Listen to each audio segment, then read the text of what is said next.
Olá, caríssimos alunos de Filosofia do Direito da Faculdade Sesusk, quarta fase.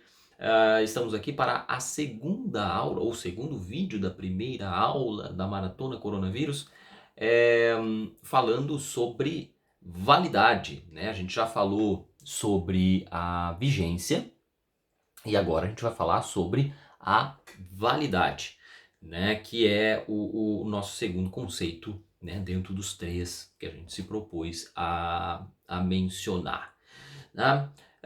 Falando então sobre validade, a validade ela se refere à compatibilidade da lei, do decreto, ou de qualquer dispositivo normativo, a compatibilidade com as normas superiores, né? Então, a lei em relação à Constituição, os decretos regulamentadores em relação à lei e assim por diante, né? Uma norma será considerada válida se ela estiver compatível com o ordenamento que está acima dela, né? Então, não o ordenamento, mas quando o conjunto de regras que está acima desse normativo, né? Da lei, decreto, etc. Né? Então a gente está trabalhando aqui com um confronto entre normativos. Né? Então o mais clássico deles é da lei em relação à Constituição. Né? Então vocês já viram na ideia de Kelsen, na ideia da hierarquia das normas, que a Constituição está acima das leis e que as leis devem obedecer, então, o processo de criação estabelecido na Constituição.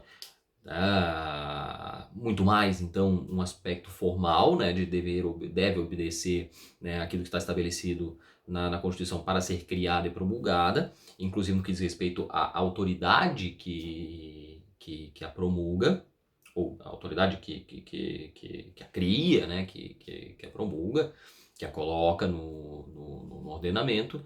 É,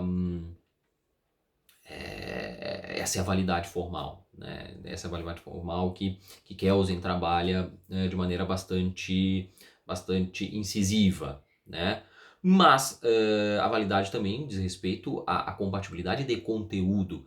E nesse aspecto, muitos autores vão divergir, dentro do próprio positivismo, mas nas teorias pós-positivistas há uma crítica bastante severa ao positivismo de Kelsen, por exemplo, porque Kelsen não teria se preocupado de forma mais incisiva com a questão da validade material. Inclusive, há uma série de acusações que, por conta disso, isso teria legitimado autoritarismos, etc.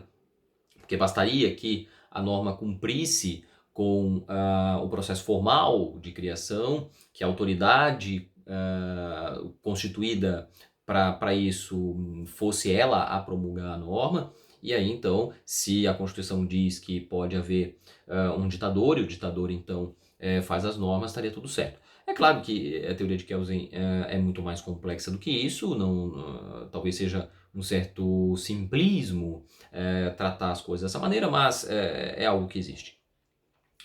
A questão é que as teorias posteriores à Segunda Guerra, principalmente, vão trabalhar de forma bastante incisiva na questão do conteúdo da Constituição em relação às outras normas, né? Aquilo que a gente chama de neoconstitucionalismo pós-positivista, o neoconstitucionalismo posterior às guerras, né? O período de guerra da Primeira e da Segunda Guerra Mundial, que vão passar a exigir um maior controle de conteúdo, né? E a gente pode até falar, em certa medida, de controle axiológico, né, das leis em relação à axiologia da Constituição, em relação às normas da Constituição.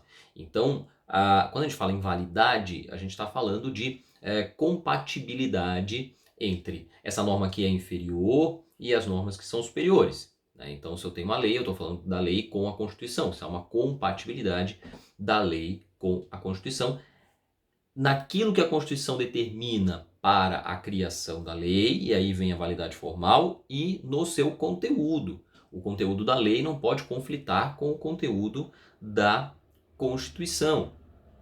Aí a validade material. Né? Então, No que diz respeito à validade formal, a gente vai ter lá na Constituição regras de competência, ou seja, quem pode promulgar, quem pode ter a iniciativa, quem pode promulgar determinada lei, e o aspecto procedimental, né? Então, quais casos tem que passar, qual o quórum que tem que ter, se é quórum qualificado, se é quórum simples, quantas reuniões lá, quantas sessões legislativas precisa ter anteriormente, né? Uma série de questões procedimentais que estão estabelecidas na Constituição e no regulamento da Constituição nesse aspecto, que vão determinar como que a norma deve ser produzida.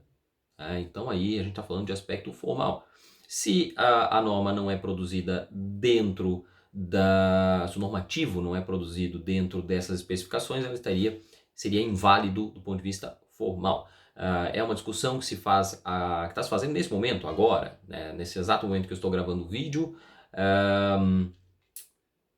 agora, né, dia 20 de março, de 20 de março, uma sexta-feira, 19h49 para ser exato, a discussão está sendo feita por conta de alguns decretos estaduais do governador Wilson Witzel, no Rio de Janeiro, de fechamento de portos e aeroportos, né? O governo federal diz que somente o governo federal tem essa competência para emitir esse tipo de normativo, enquanto o governo estadual defende que ele tem essa possibilidade também. E aí vai haver essa discussão. Se chegar à conclusão de que sim, o governo federal tinha essa prerrogativa exclusiva, então essas normas serão declaradas inválidas, né? Inválidas do ponto de vista formal, né? Inválidas do ponto de vista formal.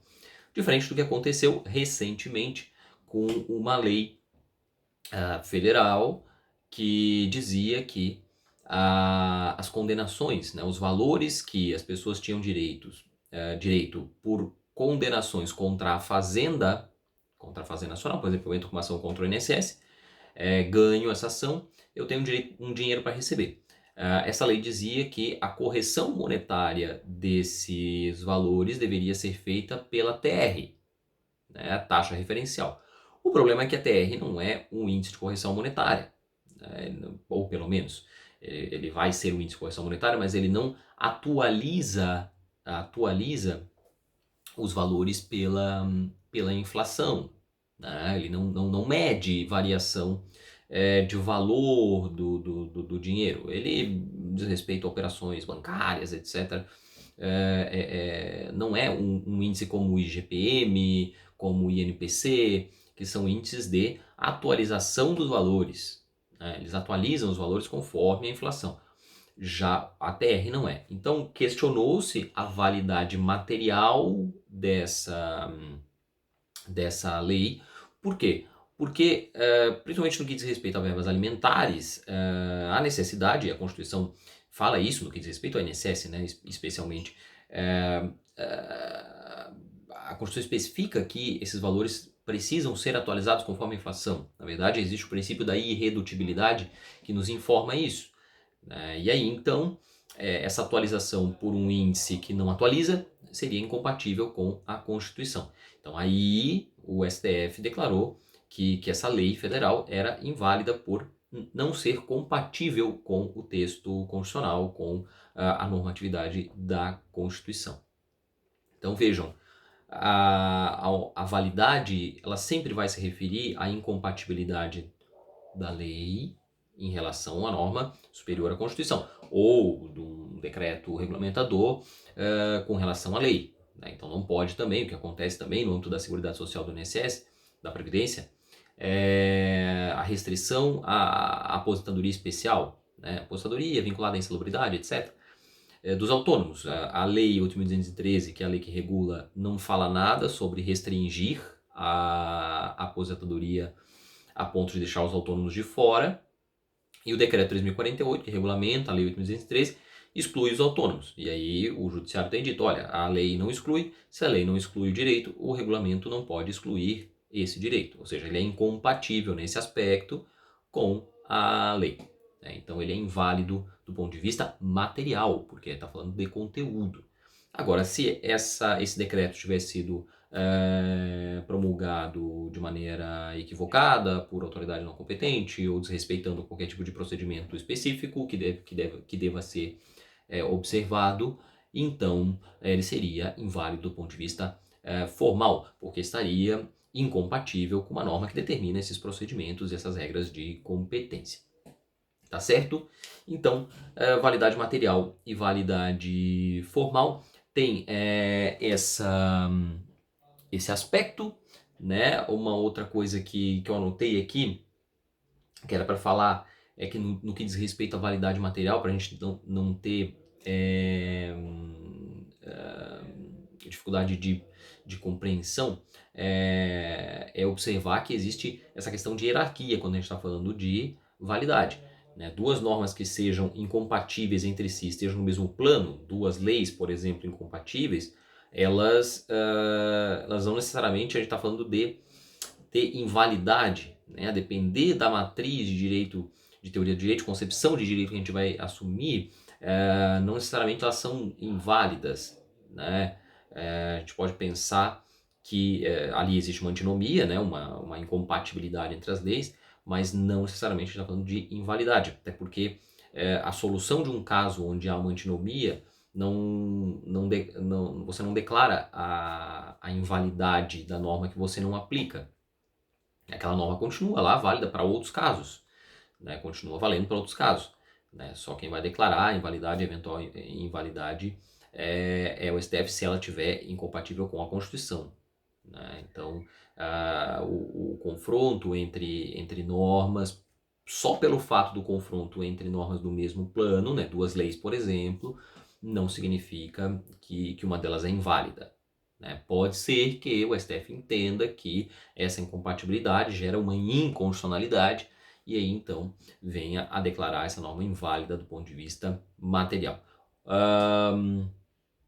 Só um adendo, né, final para finalizar, obviamente. Dentro lá do controle de constitucionalidade, a gente tem algumas ações específicas que tratam bastante dessa ideia de validade e invalidade. Então, a gente tem, por exemplo, a ação de declaração de inconstitucionalidade, que é a ADI, a gente chama de ADIM, né? É quando você entra dizendo, olha, esta lei aqui ela é incompatível com a Constituição, ela é inválida. Eu estou pedindo, então, a invalidade. Essa é a ADIM, ação declaratória de inconstitucionalidade. Eu tenho a ação declaratória de constitucionalidade, quando quando há uma dúvida e eu quero dizer não, essa lei ela é compatível com a Constituição, STF venha e diga essa norma é válida, essa lei é válida, né? Isso é útil porque às vezes há uma divergência de entendimentos, etc. A coisa está meio em segurança e você quer concretizar o seu direito e você vai lá e diz para o STF, olha, dentro existe toda essa dúvida, toda essa desconfiança de ser ou não válida, eu estou dizendo que é válida e eu quero que você chegue aqui e diga não é válida e pronto. E a gente tem também a arguição de descumprimento de preceito fundamental, que é a DPF, né, a anterior à declaratória de constitucionalidade ADC, e a DPF, que é a arguição de descumprimento de preceito fundamental, quando uma lei afronta a Constituição no que diz respeito aos direitos fundamentais. Então, uma lei, ou nem sempre é uma lei, a gente está falando da execução, né? Quando a administração, o executivo, etc., está descumprindo o preceito fundamental, aplicando a lei, descumprindo o preceito fundamental. Então aí vem a DPF, né? Aí vem a DPF. Né? Essas leis, essas ações vocês vão ver melhor na 10ª fase, então falta um pouquinho ainda. Essas são todas ações que trabalham com a DI e a ADC mais incisivamente aí na questão de validade e invalidade da lei, do normativo, etc. Né? Mas a DPF também trata de compatibilidades com a Constituição. Tá certo? Então ficamos por aqui com mais esse vídeo. No próximo a gente passa a ver eficácia. Então, até lá, até o próximo vídeo.